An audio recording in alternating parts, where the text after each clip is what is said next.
It was reported that a school district police officer confronted the suspect that was making entry.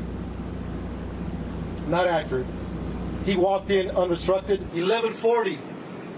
He walks into the west side of Robb Elementary. According to reports, video we have obtained. 4 minutes later, local police departments, Uvalde Police Department, the Independent School District Police Department are inside making entry.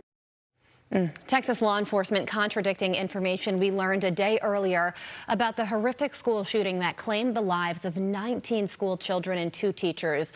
On Tuesday, we were told the school resource officer had engaged with the shooter before he entered the building. That, of course, turned out not to be true. First responders also taking a lot of heat for the latest timeline of events, with many people wondering why it took about an hour to kill the gunman after he crashed his car outside the school. Joining us now, Fox News contributor Lara Trump. Lara, so many unanswered questions.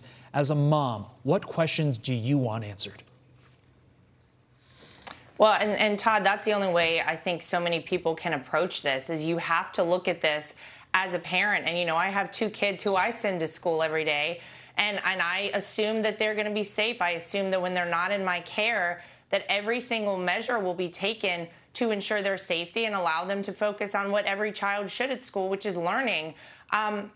You know, the fact that there was this open back door, the fact that, you know, we continue to hear conflicting reports.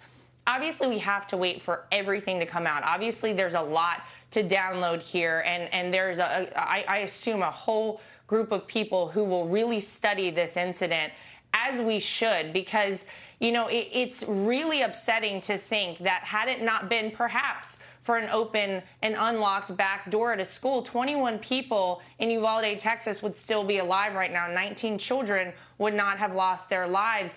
But the truth is, when you have an evil, deranged individual with intent, it is very hard to stop that person. But if you put up roadblocks, if you have deterrents in place, you know, it does become a lot harder for them to go into a place like a school. You make it no longer a soft target. I think so often about what we had to do after 9/11 to our airports, and as annoying as it is to go through airport security, no one likes to do it. You have to admit that it has been successful. We have not seen excuse me, airplanes hijacked at the same rate. You don't see major incidents happening at airports. So that has been effective. You have to, I think, as a parent, make it impossible for people to get into these schools, or at least make it, you know, incredibly difficult so that they no longer see it as an option. Yeah, I said it before, but I think it's worth repeating something that Geraldo Rivera said earlier this week on The Five,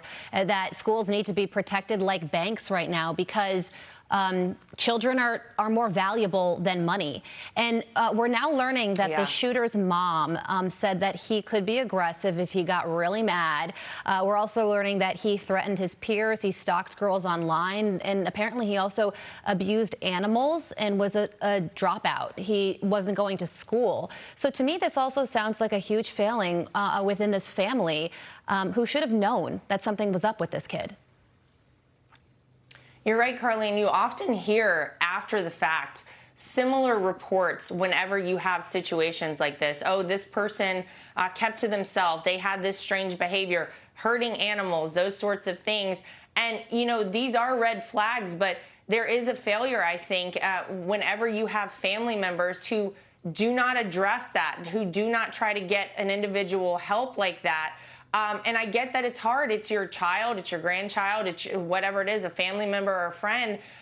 But to have been able to prevent a situation like this, we should all be looking out for warning signs. And we have to address, our society has changed. The way we interact with one another has changed. Most of it is online now and not in person.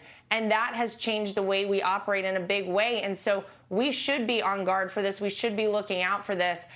It's a horrible situation all around. And I think as parents, we're all paying attention, want answers, and want to learn from this. Lara Trump, thank you so much for your time this morning. As always, we appreciate it. Thank you, Lara. With that, tough week. Fox and Friends starts right now. Subscribe to the Fox News YouTube channel to catch our nightly opens, stories that are changing the world and changing your life. From Tucker Carlson tonight.